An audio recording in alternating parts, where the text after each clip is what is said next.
तो फिर से आपका स्वागत है इस पार्ट 2 में अपने पंक्चुएशन मार्क्स वाले लेक्चर के। तो जैसा कि हमने पिछले वीडियो में देखा था कि हम लोग ने कहाँ तक ख़त्म किया था, तो हम लोग ने यहाँ तक ख़त्म किया था थैंक गॉड। तो थैंक गॉड मतलब होता है भगवान का शुक्रिया। इससे पहले मैं आपको बस एक चीज़ बताना चाहता हूँ कि कुछ अगर आपको चाहिए तो उसके लिए आपको खुद उठना पड़ेगा और खुद सीखना पड़ेगा और खुद आगे बढ़ना पड़ेगा। कोई और आपके लिए नहीं कर सकता। तो इसी उत्साह और एनर्जी के साथ चलिए चालू करते हैं फिर से। तो यहाँ हम लोग थैंक गॉड ख़त्म किए थे, उसका बाद फिर आ गया हरी। That's it. तो हरी का मतलब क्या हुआ? ये हुई ना बात, मतलब दैट्स इट, मतलब यही हुई। आप बहुत बार डांस शो में देखे होंगे कि जैसे ही डांस ख़त्म होता है तो जजेस बोलते हैं दैट्स इट, मतलब यही है, मतलब ये हुई ना बात, तो मतलब वही है दैट्स इट। और हरी, ऐसे हरी हम ज़्यादा देखे नहीं है। ओ सॉरी, हुर्रे लिखा हुआ, सॉरी गलती से मिस्टेक हो गया, तो हुर्रे लिखा है। तो हुर्रे का मतलब क्या? हुर्रे, मज़ा आ गया, मतलब से हुर्रे। जो बच्चा लोग, हम लोग जब किड्जी में तो बड़ी मज़ा आता था, हम लोग खिलाते थे रिंगा रिंगा रोज हुर्रा ऐसे करे तो बहुत मज़ा आता था। तो उसके बाद फिर क्या लिखा है? Touch wood, finger cross. तो यहाँ हिंदी में क्या लिखा है? नज़र न लगे, नज़र न लगे। तो touch wood, finger cross. Finger cross हम लोग कब करते हैं? जैसे जब बचपन में हम लोग खेलते थे तो कैसे करते थे? आंटी बंटी ऐसे हम लोग हाथ ऐसे उंगली अपना क्रॉस कर लेते थे। लेकिन यहाँ पर जब बड़े हो गए तब पता चला वो फिंगर क्रॉस का मतलब ये होता है। फिंगर क्रॉस का मतलब कोई हम लोग के साथ कुछ बुरा ना हो। आप टीवी में बहुत बार देखेंगे, बहुत सारा सीरियल या न्यूज़, मतलब क्या, रियलिटी शो में जब विनर्स अनाउंस होने वाला रहता है तो कैसे सब अपना फिंगर क्रॉस कर लेता है। एंकर जो डरा डरा के पूछता है आपको क्या लगता है, क्या आप जीतने वाले हैं? तो कंटेस्टेंट बोलता है फिंगर क्रॉस्ड। तो फिंगर क्रॉस्ड, तो ऐसे फिंगर क्रॉस कराता है। तो उसके बाद फिर क्या लिखा है? फिर sure, why not, of course. तो उसका मतलब क्या है? ज़रूर, क्यों नहीं, पक्का। तो श्योर का मतलब होता है ज़रूर, वाई नॉट का मतलब होता है क्यों नहीं, ऑफ कोर्स मतलब पक्का। तो इसका मतलब तो आपको समझ, फिंगर क्रॉस में फिंगर मतलब आपका उंगली हो गया, क्रॉस मतलब जब क्रॉस कर दिए, ठीक है, मतलब उंगली को ऐसे आंटी बंटी होता था ना बचपन में, वैसे ही। तो उसका बाद फिर वेल डन। वेल डन मतलब क्या होगा? वेल डन, शाबाश। व्हाट्स न्यूज़, क्या खबर है? न्यूज़ मतलब हो गया खबर। रियली इट इज़, रियली मतलब सच में। इज़ इट मतलब क्या वो है, ऐसे। थैंक्स अ लॉट, थैंक्स मतलब आपको बताया धन्यवाद, अ लॉट मतलब बहुत, ठीक है, बहुत धन्यवाद, ठीक है। तो बधाई हो, कॉन्ग्रेचुलेशंस। तो हिंदी में उसको क्या बोलते? बधाई हो। व्हाट एन आइडिया, क्या आइडिया है। तो आइडिया मतलब तो आप समझ के सेम होता है, क्या मतलब सोच है। तो इसी के साथ हम लोग अपना आगे बढ़ेंगे और देखेंगे आगे हम लोग के लिए क्या रखा हुआ है। आगे हम लोग के लिए क्या रखा हुआ है? कंप्यूटर जी, कंप्यूटर जी काम नहीं कर, हाँ कर दिए। उसका बाद फिर हाँ ये हम लोग कर लिए। अब यहाँ लिखा हुआ है फुल स्टॉप। फुल स्टॉप मतलब पूर्ण विराम। हिंदी में हम लोग खाली ऐसे पूर्ण विराम डालते हैं। अब ये सब तो आप लोगों को पता होगा, फुल स्टॉप एक बार पढ़ दे रहे फिर भी। फुल स्टॉप का प्रयोग किसी भी एक वाक्य के अंत में किया जाता है जो न ही प्रश्नवाचक हो और न ही समस्यादि बोधक वाक्य, सॉरी, और न ही विस्मय आदि बोधक वाक्य, बल्कि जिस वाक्य में बात पूर्णत समाप्त हो। फुल स्टॉप, क्या लिखा है? फुल स्टॉप लगाने का सीधा मतलब है कि वाक्य ख़त्म हो गया है। जैसे full stop indicates the end of a sentence used with sentences which are neither interrogative nor exclamatory। तो फुल स्टॉप यहाँ पर लिखा हुआ है, इंडिकेट्स मतलब इशारा करता है, the end of a sentence मतलब वाक्य का आखिरी में कि क्या यूज द सेंटेंस मतलब क्या यूज़ होगा वाक्य के आखिरी में।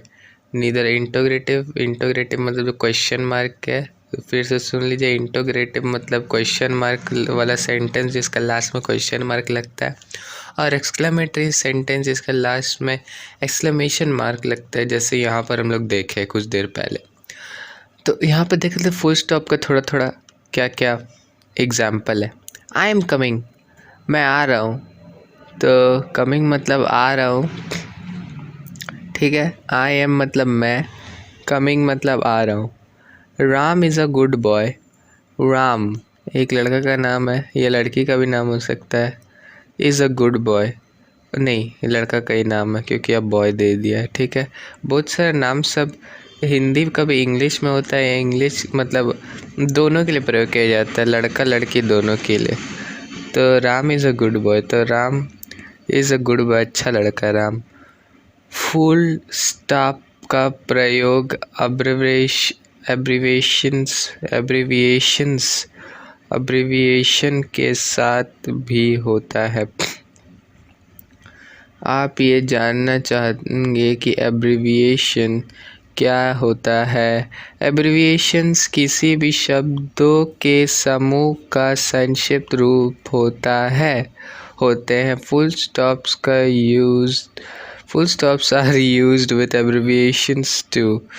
Abbreviations are basically the short form of a group of words. Examples are given below। जैसे MP हो गया, ठीक है। अब फुल स्टॉप यहाँ सब भी प्रयोग किया जाता है, तो इस सब को क्या बोलते हैं, एब्रीविएशंस ऐसे बोलते हैं, ठीक है। एब्रीविएशंस, एक बार मेरे साथ बोलिए, एब्रीविएशंस। तो एब्रीविएशंस ये सब जगह बोलते हैं जहाँ पर ऐसा फुल स्टॉप लगाया जाता है, जैसे M.P. ठीक है। तो ऐसे आपको लिखना पड़ेगा, जैसे MP हो गया, member of parliament, MLA member of legislative assembly, with Hindi में पढ़ देते, MP मेंबर ऑफ पार्लियामेंट, सांसद, MLA member of legislative assembly,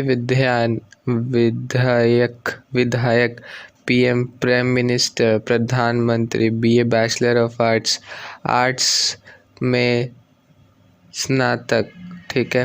EG एग्जाम्पली ग्रातिया, Latin word, इसका मतलब होता है फॉर एग्जाम्पल, ठीक है। तो हम लोग EG बहुत यूज़ करते हैं, IT बहुत यूज़ करते हैं, IE मतलब होता है it is the Latin word, इसका मतलब होता है दैट इज़, ETC एटसेट्रा मतलब इत्यादि आदि। तो हम लोग ये तीन का ज़्यादा इंग्लिश में प्रयोग करते हैं, और ये सब तो आप लोगों को पता है कि MP, MLA, प्रधानमंत्री, मुख्यमंत्री और इत्यादि। मैं कई यंत्र बजा सकता हूँ, उदाहरण के तौर पर गिटार, सितार, पियानो आदि। तो अब इस सेंटेंस है जिसमें किसका फुल स्टॉप का प्रयोग किया गया है, तो एक बार देख लेते हैं। I can play many instruments, example guitar, sitar, piano etcetera. I मतलब मैं, कैन प्ले मतलब बजा सकता हूँ मतलब कैन हो गया, मैनी मतलब बहुत हो गया, इंस्ट्रूमेंट्स मतलब जो हम लोग का गिटार, सितार, पियानो सब रहता है, उसको सब इंस्ट्रूमेंट, जो गाना बजाने वाला चीज़ सब उसको इंस्ट्रूमेंट बोलते हैं इंग्लिश में, ठीक है। Example guitar, sitar, piano etcetera, ठीक है। अब आगे बढ़ते हैं कि एक बार बोलते हैं, I can play many instruments, example guitar, sitar, piano etcetera. एक बार आप मेरे साथ बोले, आई can play many instruments, example guitar, sitar, piano etcetera. Etcetera मतलब आपको बताया ना, इत्यादि आदि, ठीक है, बहुत सारा चीज़। मैं केवल 3 यंत्र बजा सकता हूँ, जो है गिटार, सितार और piano. I can play only 3 instruments, that is guitar, sitar and piano, ठीक है। I can मतलब मैं, play मतलब बजा, सकता हूँ मतलब कैन, ओनली सिर्फ, ठीक है, ओनली मतलब होता है सिर्फ। 3 इंस्ट्रूमेंट्स, कुत्ता भौंक दिया। 3 इंस्ट्रूमेंट्स, अरे भाई अरे, 3 इंस्ट्रूमेंट्स दैट इज, अभी रात भी नहीं हुआ तभी भी कुत्ता लोग भौंक रहा है। 3 instruments that is guitar, sitar and piano, ठीक है।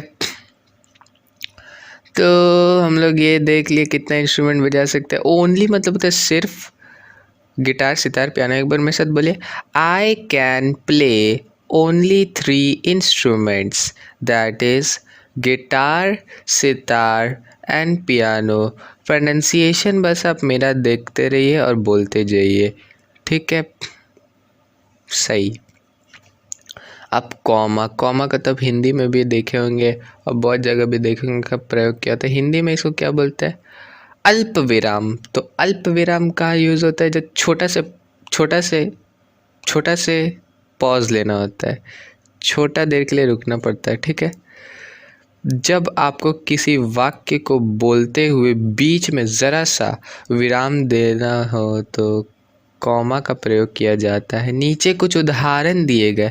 While speaking, when you need to give a short pause in a sentence, comma is used. Few examples are given below. Number 1, Ram come here. Ram यहाँ आओ। तो राम का क्या दिया हुआ है? राम का यही दिया हुआ है कि इधर आओ। राम कम हियर, कम मतलब आओ, हियर मतलब इधर। राम कम हियर, मैं सब बोलिए राम कम हियर। अब 2, I have many friends such as Aman, Amit, Sandeep et cetera, ठीक है। नंबर 2, देखिए कहाँ कॉमा, एक बार आपको मतलब समझाते हैं, फिर एक बार आपको पढ़ के बताएंगे, फिर हम लोग एक साथ पढ़ेंगे, ठीक है।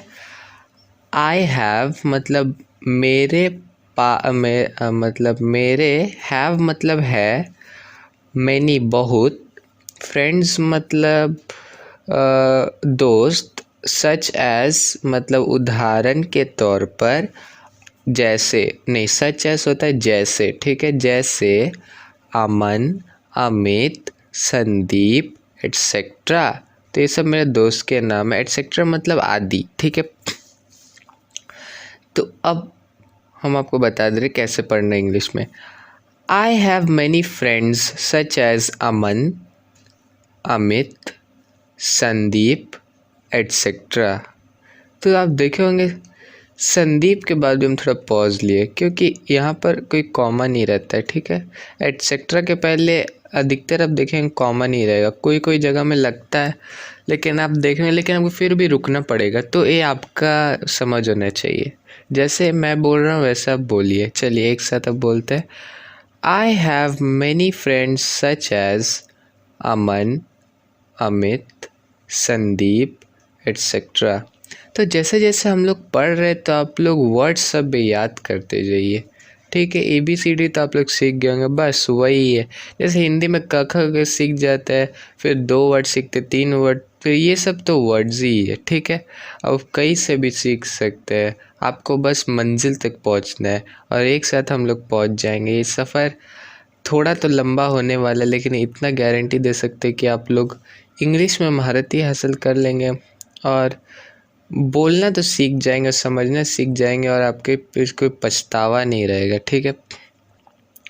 और मेरी इधर से पूरी कोशिश रहेगी कि जैसे आप लोग को सिखाता जाऊँ तो इंग्लिश सिखाऊँ, उसका बाद फिर आपको इंग्लिश इसलिए मैं सिखा रहा हूँ क्योंकि अभी फ्यूचर आ रहा है, तो फ्यूचर में बहुत सारा कंप्यूटराइज टेक्नोलॉजी आना बहुत ज़रूरी है। तो उसके लिए मैं आप लोग को तैयार कर रहा हूँ बस, और मेरा कोई लक्ष्य नहीं है।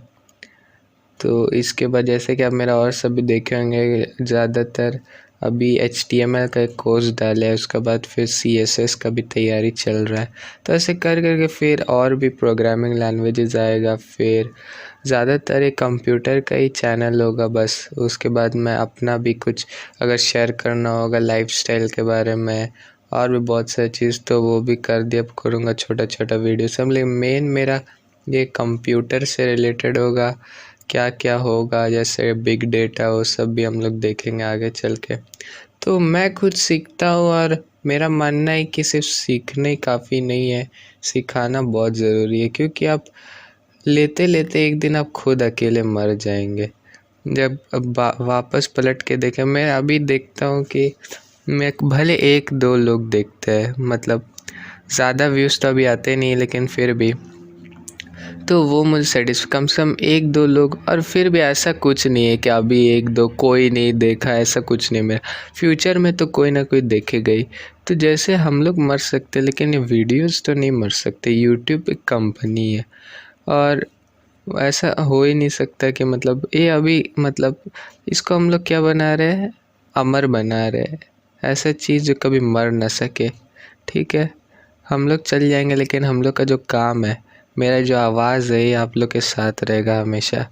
ठीक है, हम बहुत दूर का सोच लिए, लेकिन फिर भी जितना हो सके आप लोग को टेक्नोलॉजी के बारे सिखाना, और मेरे को भी भले सीख के सिखाना है, और इसमें मतलब आगे करना है, करते मतलब इसको और बढ़ाना है टेक्नोलॉजी को।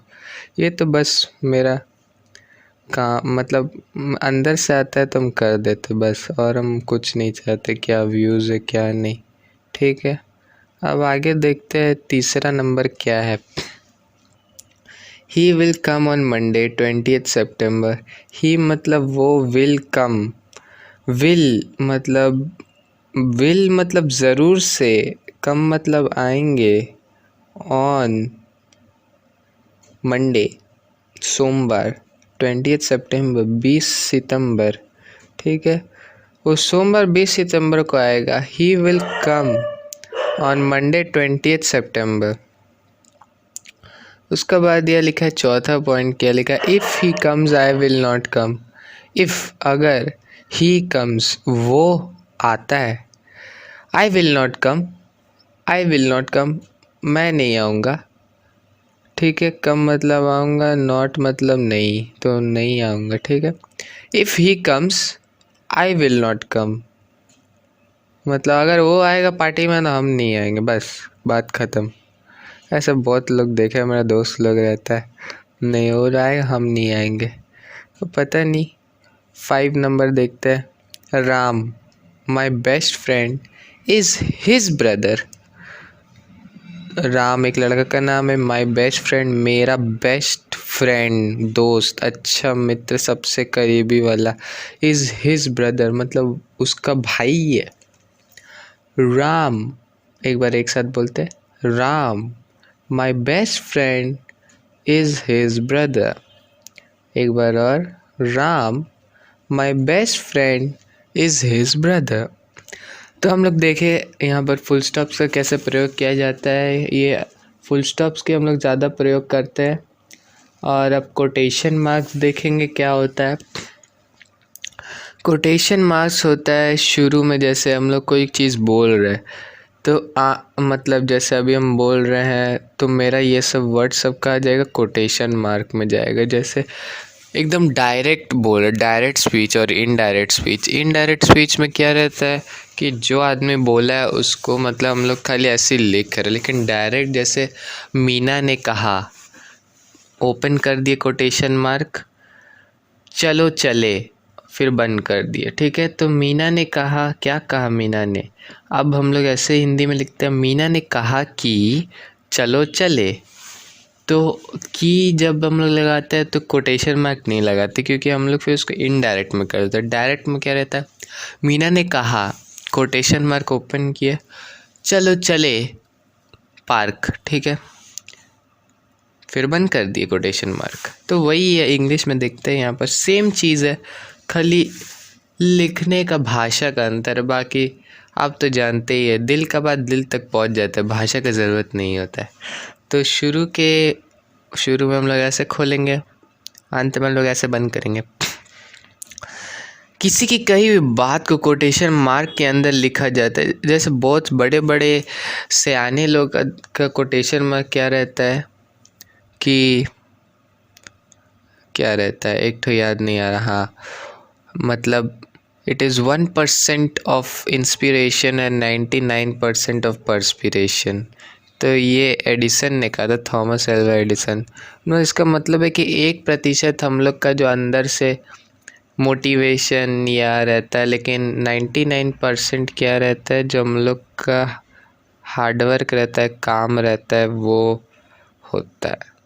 ठीक है, तो ये इस कोट का मतलब था। मतलब मैं बस उदाहरण दे रहा हूँ कि ये लोग का क्या देखे, आप देखे होंगे कि शुरू में कोटेशन मार्क लगा रहता है और लास्ट में कोटेशन मार्क लगा रहता है।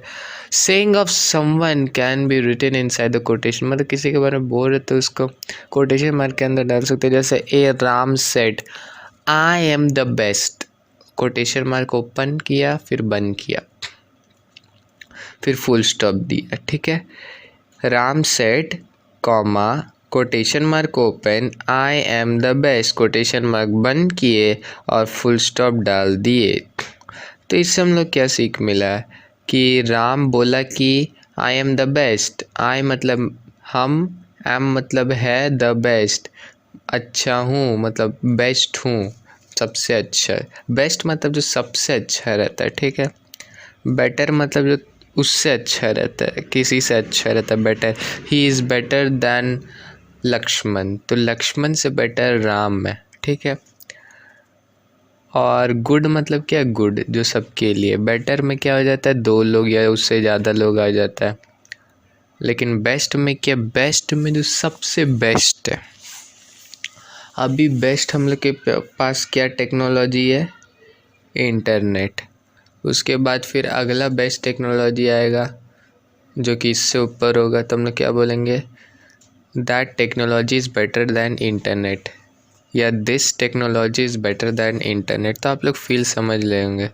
उसके बाद फिर बी में क्या, manager says customer is very important. तो मैनेजर क्या बोलता है, मैनेजर बोलता है कि भैया हमारे जो कस्टमर है वो भगवान का रूप है। ऐसे नहीं बोल रहा है, मतलब कस्टमर बहुत ज़रूरी है हम लोग के लिए। ठीक है, इम्पॉर्टेंट मतलब बहुत बहुत ज़रूरी, वेरी इम्पॉर्टेंट मतलब तो भैया बहुत बहुत ज़्यादा ही ज़रूरी है कस्टमर हमारे, मैनेजर बोलते हैं।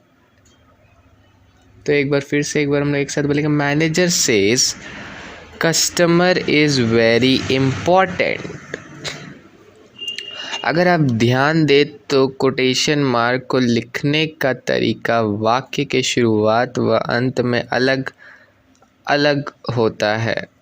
वाक्य के शुरू में ऐसा होता है जबकि अंत में ऐसा होता है। ठीक है,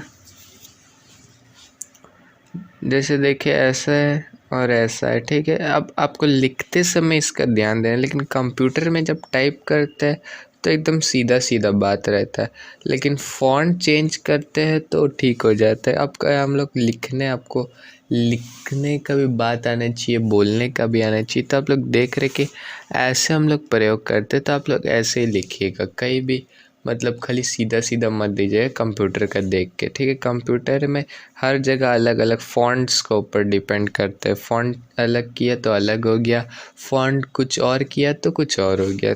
तो आगे बढ़ते, if you notice the way you write inverted comma at the beginning of the quoted sentence and at the end of the quoted sentence both are different. तो आप देखे होंगे दोनों डिफरेंट है। वही ये बोल रहे, इफ़ यू नोटिस, इफ़ मतलब अगर, यू मतलब आप, नोटिस मतलब ध्यान दिए होंगे, द वे यू राइट मतलब द वे मतलब जो तरीका से आप, राइट मतलब लिखते हैं, इन्वर्टेड कॉमा, इन्वर्टेड कॉमा मतलब ये जो inverted comma at the beginning मतलब बिगिनिंग मतलब शुरुआत के समय of the quoted sentence. Coated sentence मतलब जो एक कोटेशन मार्क के अंदर में जो सेंटेंस है, वाक्य है। कोटेड सेंटेंस, सेंटेंस मतलब तो आप समझ गए वाक्य। एंड मतलब और, एट द एंड मतलब एंड के जो मतलब सेंटेंस का जो लास्ट में जो आप देखे होंगे कि ऐसा कोटेशन मार्क का प्रयोग किया, तो स्टार्टिंग का अलग है, शुरू का अंत वही अलग है, वही बोल रहा है। ऑफ द कोटेड सेंटेंस, तो कोटेड सेंटेंस का आप देखोगे स्टार्टिंग में अलग है और एंड में अलग है। ठीक है, आखिर में अलग है। और the quotation both are different, दोनों, बोथ मतलब दोनों, are different, are different, different मतलब अलग। ठीक है, अब ये हम लोग सीखे कोटेशन मार्क क्या होता है। ठीक है, देखते कोलन क्या होता है। कोलन क्या होता है, देखिए 2 बिंदु है, बस यही है कोलन। अब इसका प्रयोग देखते हैं। कोलन का मतलब है जैसे कि। कोलन का प्रयोग अधिकतर तब किया जाता है जब व्यक्तियों, चीज़ों या जगहों आदि की सूची के बारे में बताते हैं।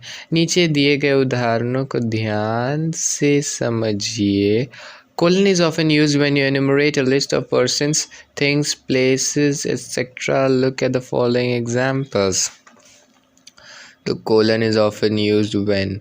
कोलन मतलब ये जो चिन्ह है, इज ऑफन मतलब अधिकतर, ऑफन मतलब अधिकतर, यूज मतलब उपयोग, व्हेन मतलब जब, यू मतलब आप, enumerate a list of person तो जब आप लिस्ट मतलब लिखते हैं, जब आप एनुमरेट मतलब जब आप लिखते हैं, नंबर करते हैं बहुत सारे आदमी लोग का नाम, enumerate a list of person. List मतलब जो देखे आप, राशन का लिस्ट होता है, खाना का लिस्ट होता है, तो इस वैसे लिस्ट ऑफ पर्सन्स, आदमियों के नाम। पर्सन्स आदमी को, आदमी या औरत नहीं, सिर्फ इंसान। पर्सन कोई भी हो सकता है, मैन या वेमेन कोई भी हो सकता है, आदमी या औरत। पर्सन्स मतलब हम लोग स्पेसिफिकली नहीं बोल रहे कि आदमी है कि औरत है, ठीक है। थिंग्स मतलब कोई भी चीज़, प्लेसेस मतलब जगह, एटसेट्रा मतलब और भी चीज़ बहुत सारा। Look at the following examples. तो देखिए, लुक मतलब देखिए, एट द फॉलोइंग मतलब जो दिया गया है नीचे एग्जाम्पल्स। तो ए में क्या दिया हुआ है? I met many people, Binita, Anjali, Kuldeep, Dimple and Seema. तो यहाँ पर लिखा हुआ है met many people, Binita, Anjali, Kuldeep, Dimple and Seema. तो आई मेट मैनी पीपल के बाद कोलन दे दिया, ठीक है। कोलन का जैसे कहाँ प्रयोग किया गया, तो यहाँ पर नाम सब दे दिया, ये आदमी लोग से मिला, ठीक है। आई मेट मतलब मैं, मेट मतलब मिला, मैनी पीपल बहुत सारे पीपल आदमियों से, जिनमें था बिनीता था, अंजलि थी, कुलदीप था, डिम्पल थी एंड सीमा थी। तो सीमा कोई भी हो सकता है, ज़्यादातर तो लड़की लोग के नाम होता है। तो उसके बाद फिर बी में हम बोलते हैं I have many things, book, pen, vegetable, sugar, rice et cetera et cetera. I have many things मतलब आई मतलब मेरे, हैव मतलब है, मैनी थिंग्स बहुत सारा चीज़ है मेरे पास। क्या क्या मेरे पास? बुक है, मेरे पास पेन है, मेरे पास सब्जी है, मेरे पास चीनी है, मेरे पास चावल है और बहुत सारी चीज़ है, आटा है, घर है, सब है। तुम्हारे पास क्या है? मेरे पास तो माँ है। ये डायलॉग कौन सा पिक्चर का था, कमेंट लिख के बताइएगा। उसका बाद फिर मेरे को याद नहीं आ रहा कौन सा पिक्चर का था। तो इसका मतलब यहाँ पर बता रहा है आई हैव मैनी थिंग्स। तो यहाँ बता रहा है मेरे पास क्या है, बुक है, पेन है, वेजिटेबल्स है, शुगर है। तो देखिए कहाँ का मेन चीज़ कोलन का, देखिए कोलन कहाँ पर यूज़ हो रहा है। कोलन कहाँ यूज़ हो रहा है? जहाँ आपको बहुत सारे चीज़ को लिस्ट करना पड़ रहा है, ध्यान दीजिए। उसका बाद फिर देखते सेमी कोलन कहाँ यूज़ करते हैं, ठीक है। सेमी कोलन हम लोग यूज़ करते हैं यहाँ, सेमी कोलन हम लोग यूज़ करते हैं अर्थ विराम, हिंदी में बोलते हैं। तो सेमीकोलन को समझने के लिए नीचे दिए गए उदाहरण पर ध्यान दें।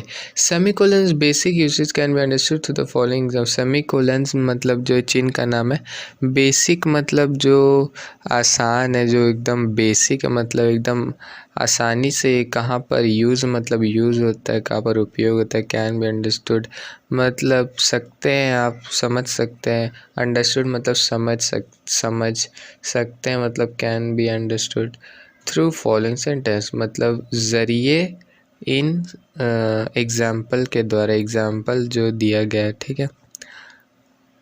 A meeting was held on 25th October 2008, 15th January 2010 and 23rd March 2012। Incorrect, एक गलत तरीका से बताया गया, ठीक है, एक गलत है। अब इसमें आपको सेमी कोलन यूज़ करना है, ये गलत तरीका है सेंटेंस लिखने का। सही तरीका क्या, एक बार आपको मतलब समझ आ जाता है।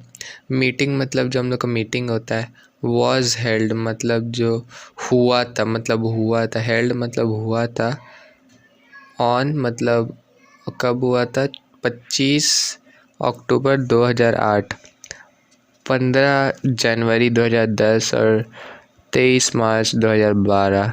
तो अब सही तरीका क्या लिखने का, meeting was held on 25 October 2008 semi colon दिए। देखिए कहाँ का सेमी कोलन यूज़ होता है। अभी बस इतना ही, देखिए आगे हम लोग सीखते जाएंगे तो और पता चल जाएगा, परते खुलते जाएंगे। 15 जनवरी कॉमा दिए, 2010 दिए, उसका बाद फिर सेमी कोलन दिए, और 23 मार्च कॉमा 2012 फुल स्टॉप। ठीक है, तो सेमी कोलन हम लोग को और चीज़ ऐड करने के लिए यूज़ किया जाता है। डिक्शनरी में आप लोग बहुत चीज़ देखेंगे, एक चीज़ का मीनिंग ये है, फिर सेमी कोलन दिया हुआ है, वो वही चीज़ का मीनिंग कुछ अलग दूसरा है, तो उसको करने के लिए हम लोग सेमी कोलन का यूज़ करते हैं। और एक बार मेरे साथ पढ़िएगा, meeting was held on 25 October 2008, 15th January 2010 and 23rd March 2012। तो यहाँ पर वही है कि हिंदी में दिया हुआ मीटिंग 25 अक्टूबर 2008, 15 जनवरी 2010 और 23 मार्च 2012 को ही। तो वही आगे देखते क्या लिखा है। वाक्य गलत है जबकि वाक्य ए गलत है जबकि वाक्य बी सही है, हम लोग को पता था। देखिए ये बात सिर्फ साफ है कि मीटिंग 3 अलग 2 दिनों में हुई, 25 अक्टूबर 2008, 15 जनवरी 2010 और 23 मार्च 2012 को। लेकिन अगर वाक्य ए को ध्यान से देखें तो कॉमा के प्रयोग की वजह से ऐसा लगता है कि मीटिंग 3 अलग अलग दिनों में नहीं बल्कि 5 अलग अलग दिनों में हुई। 25 अक्टूबर को 2008 में, 15 जनवरी को 2010 में और 23 मार्च 2012 को।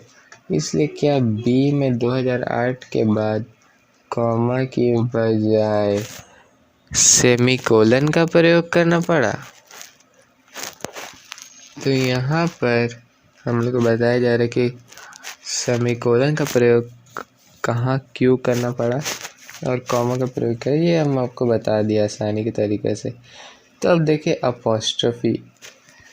अपोस्ट्रोफी बाप रे कितना बड़ा है। हाँ बस थोड़ा सही है, बस 5 मिनट दीजिए, 5 मिनट में भी ख़त्म करा देते हैं अपोस्ट्रोफी, लेकिन अच्छा समझाना भी पड़ेगा।